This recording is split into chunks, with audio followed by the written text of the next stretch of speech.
నమస్తే అండి. జగన్మోహన్ రెడ్డి గారు కొత్తగా తీసుకొచ్చే మార్పులు ఏంటి ఉన్నాయి, ఏం తీసుకొస్తారు కొత్తగా అని అంటే 16 నెలలు జైల్లో ఉండి వచ్చారు. ఆయన వచ్చిన తర్వాత పాదయాత్రని ప్రజల్లోనికి వెళ్ళారు. ప్రజల్లోనికి వెళ్ళి ప్రజల సమస్యలకు తెలుసుకున్నారు. ప్రజల్లోనే ఉన్నారు, ప్రజలతోనే మమేకమై ఉన్నారు. మాస్ లీడర్గా ఒక గుర్తింపు తెచ్చుకున్నటువంటి పరిస్థితి, మాట ఇస్తాడు నిలబడతాడు అనేటటువంటి పరిస్థితి తరువాత ఈ అధికారంలోనికి వచ్చిన తర్వాత అన్నటువంటిది. కాబట్టి ప్రజలు ఆ విధంగా తన మాటకు కట్టుబడ్డారు, యాక్సెప్ట్ చేశారు. ప్రజలు తన జగన్మోహన్ రెడ్డి గారు అన్నమాట ప్రకారంగా మాట మీద నిలబడి ప్రభుత్వంలోనికి వచ్చిన తర్వాత నవరత్న పథకాలను ఇవ్వటం, అర్హులైనటువంటి అందరికీ కూడా పార్టీలకు అతీతంగా ఓటు వేశారా లేదా అన్నటువంటిది దృష్టిలో పెట్టుకోకుండా అర్హత ఉంటే చాలు పథకాలను, నవరత్న పథకాలు దానికి సంబంధించి అర్హత ఉన్నటువంటి వాళ్ళకి ఇవ్వటం జరిగింది. అందరికీ తెలిసినటువంటి విషయమే. అయితే తరువాత ఇప్పుడు తాజాగా మొన్న సార్వత్రిక ఎన్నికల్లో కూటమి ప్రభుత్వం నుంచి సూపర్ 6 పథకాలు అమలు చేస్తాము, అభివృద్ధి చేస్తాము ఈ విధంగా వారు చెప్పారు.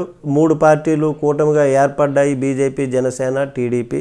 అయితే వాటిని యాక్సెప్ట్ చేశారు ప్రజలు. యాక్సెప్ట్ చేసి అఖండ విజయాన్ని అందించారు. వైసీపీని ఘోరమైనటువంటి నవరత్న పథకాలు ఇచ్చినప్పటికీ కూడా ఘోరమైనటువంటి ఓటమిని 11 సీట్లకే పరిమితం చేసినటువంటి ఏపీ జనం అందరికీ తెలిసినటువంటి విషయం. అయితే ఇప్పుడు దీనికి సూపర్ 6 వీళ్ళు ఇస్తామన్నారు, ఇవ్వలేదు. ప్రజలు చాలా బాధపడుతున్నారు. ప్రజలు ఏ విధంగా మనుగడ సాగించాలి అన్నటువంటి విధంగా జగన్మోహన్ రెడ్డి గారు కావచ్చు, వైసీపీ నాయకులు కావచ్చు విమర్శిస్తున్నటువంటి పరిస్థితి. అయితే ఇప్పుడు ఈ సూపర్ 6 పథకాలు అమలు చేయకపోయినా పర్వాలేదా, లేకపోతే అమలు చేయాలా, అభివృద్ధే ముఖ్యమా, ఏ విధంగానైనా మాకు పర్వాలేదు, అభివృద్ధి అమరావతి అభివృద్ధి అయితే చాలు, ఆ అభివృద్ధే మాకు కావాలి, కార్పొరేట్ స్కూల్స్ కూడా బతకాలి కదా, ప్రైవేట్ ఇసుక ఇది కూడా ఉండాలి కదా, అలాగే ప్రైవేట్ మద్యం షాపులు కూడా అవి కూడా నడవాలి కదా, వాళ్ళు కూడా ఉండాలి కదా అనేటటువంటి విధంగా వాటికి ప్రజలు అంగీకరిస్తారా?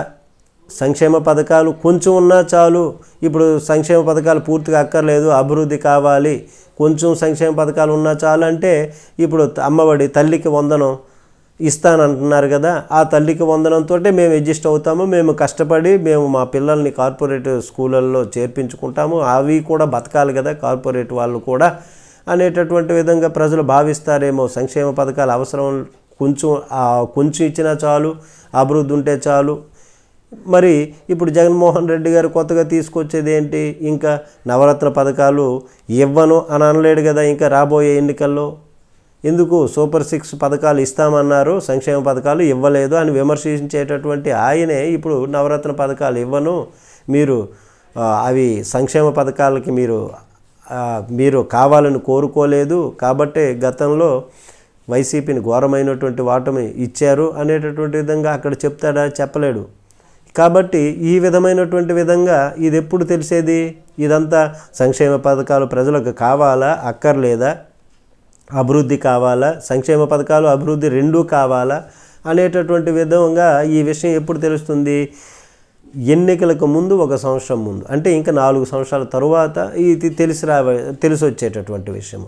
అంటే ఏ విధంగా ప్రజలు ఉన్నారు అనేటటువంటిది. ఇప్పుడు వీళ్ళు సూపర్ 6 పథకాలు అమలు చేస్తున్నారా లేదా, దీని అన్ని పద్ధతులు కలిసి కూలంకుషంగా క్లియర్గా అప్పుడు తెలుస్తుంది దీని విషయం, ప్రజల నుంచి ఏ విధంగా వస్తుంది అన్నటువంటిది. కాబట్టి దీనిపైన మీ కామెంట్ తెలియచేయండి. నమస్తే.